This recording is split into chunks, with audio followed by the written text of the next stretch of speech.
করি তাহলে দ্বিতীয়বার পরীক্ষার হলেই ঢুকবো না ইনশাআল্লাহ। একটা বার পরীক্ষা করুন, ইসলামকে একবার ক্ষমতায় নেন।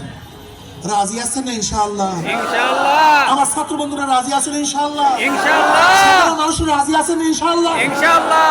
আশা করি ইনশাআল্লাহ আপনাদের সাথে ধোঁকামি করা হবে না, ছায়াচাতুরি করা হবে না, ওয়াদার খেলাফ করা হবে না।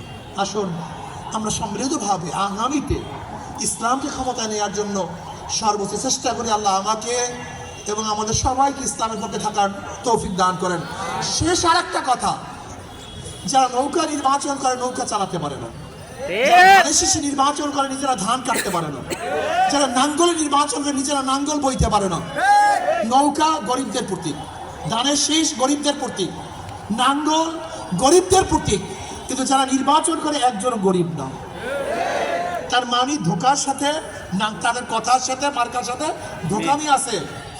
কিন্তু যারা হাত পাখা নির্বাচন করে, যে নির্বাচন করে সেও হাত পাখা চালাতে পারে, যারা সমর্থন করে তারাও চালাতে পারে। হাত পাখা দরকার হিন্দুদের, হাত পাখা দরকার খ্রিস্টানদের, হাত পাখা দরকার মুসলমানদের, হাত পাখা প্রয়োজন বড়দের, হাত পাখা প্রয়োজন ছোটদের, হাত পাখা প্রয়োজন ধনীদের, হাত পাখা প্রয়োজন গরিবদের, হাত পাখা পুরুষদেরও প্রয়োজন, মহিলাদেরও প্রয়োজন।